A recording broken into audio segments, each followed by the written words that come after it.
John Kay is like the president, the big guy at the Louisiana Chapter of Americans for Prosperity. Hey, Mr. John, how are you this morning? Good morning. I'm well. How are y'all? Well, I am reading from the John Kay Facebook page last evening. Hey, Shreveport area. John Milkovich for Louisiana Senate wants to raise the income tax on the middle class. Individuals making between 30 and 50 grand a year, and couples making between 60 and 100 grand a year would see a 50% income tax increase. Now, there is a group of, I think it's 13 or 14 state senators, Milkovich and, locally speaking, Greg Tarver among them, who are putting forth what they would probably call a compromise stopgap measure to raise funds for the state of Louisiana. But you see it as a tax increase. Tell me what this calls for. Yeah, so specifically what I was talking about was the income tax increase on the middle class. It would take the rates from 4% on those earning those brackets that you mentioned to 6%. That's a 50% increase. It would put them in the top income tax bracket in the state of Louisiana. In my opinion, it's one of the most destructive ways to address this fiscal cliff. If you're going to raise taxes in Louisiana, which I wish that they would, this is the worst way to do that. Hang on just a second. Let's run through this again so that I, in my limited way, have a grasp.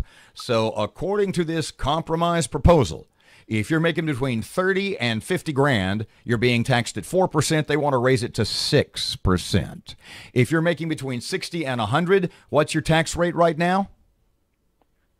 If you're making between 60 and 100 as a couple, your tax rate is 4%. Okay, and it would increase to 6% also. That's correct. Okay. The exemptions would be reduced too. Is that accurate? Yeah, the excess itemized deductions would be reduced to about 50%. And then they had a whole bevy of other things in there as well. I would hardly call this a compromise. This is not a new proposal. This is something that has been brought several times over the past few years, including in the June special session of 2016. This was brought when they passed nothing through that was anything meaningful in tax policy. And I don't even believe this made it out of committee. This is a non-starter for most people in the House of Representatives, and I don't see how they could ever get this passed through. It's not a compromise at all. John, I am looking at the letter that these 14 senators sent to Governor Edwards, and it's termed compressing income tax brackets. And part of the phraseology, part of the way they word this is to lessen the impact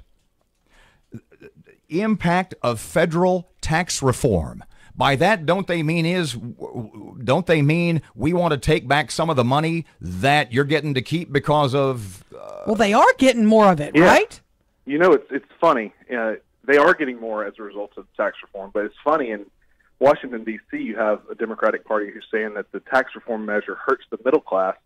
In Louisiana, you have a Democratic Party trying to tax the middle class even more to make up for the money that they're going to bring in because of tax reform.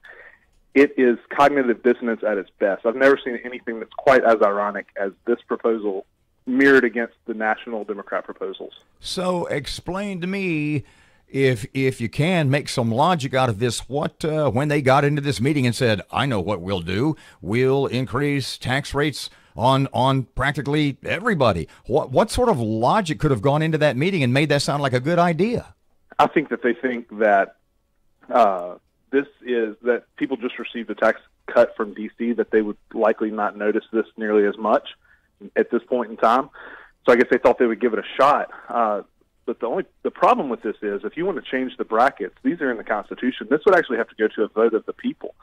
So they would have to pass this through the legislature at a 2/3 majority to change the brackets and send it to a vote of the people. And then the people would have to approve it at the ballot box, likely later this year, maybe the beginning of next year. Actually, it would be the end of this year, I guess in October or November. I would think, and I think I'm assuming correctly, that this is basically, as Erin likes to say, dead in the water before they even take their first step.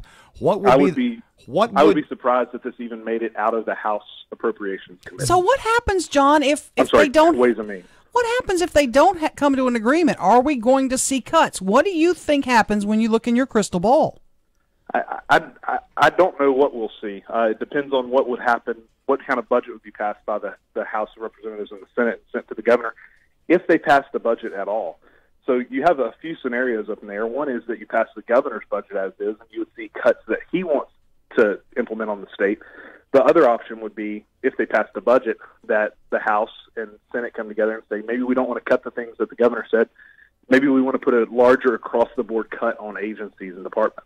At the end of the day, when all this wraps up, when this special session is all done, can you imagine a scenario where it is in any way good for the take-home pay for the people of Louisiana?